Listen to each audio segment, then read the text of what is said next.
TV పెడితే చాలు తిట్ల పురాణం తప్ప ఏముండదు.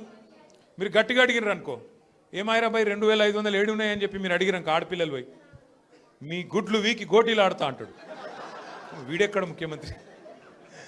ముసలోళ్ళు పోయి ఏమాయిరా భయ్ మరి 2000 పెన్షన్ 4000 చెప్తానో 100 రోజులు లాంటివి నరక్తివి ఏడవన్నావు తమ్మి అంటే నీ పేగులు తీసి మెడలు వేసుకుంటా అంటాడు. అట్లాగే మన విద్యార్థులు పోయి ఏమయ్యా మరి 2 లక్షల ఉద్యోగాలు అన్నావు ఏం సంగతి అంటే నీ లాగుల తొండలు ఇడిచిపెడతా. వీడేం ముఖ్యమంత్రి, వీందేం భాష, నాకు అర్థమే కాదు. అరే 2 ఏళ్ళకి వెళ్ళి ఏం చేసినవారు అయ్యాను అంటే లాగుల తొండలు ఇడుస్తా, మెడల బేగులేసుకుంటా, గుడ్లు వీకి గోటీలాడతా, నీ అమ్మ నీ అయ్య గీదా భాష. మాకు రాదా భాష? మాట్లాడమంటావా? హైదరాబాద్లో పెరిగినోని నేను. మాట్లాడమంటే ఉర్దూలా, హిందీలా, తెలుగులా, ఇంగ్లీష్లా పొల్లు తిట్టే తెలివి నాకు కూడా ఉంది. మాకు కూడా వస్తుంది భాష. హైదరాబాద్ గల్లీలలో పెరిగిన నేను.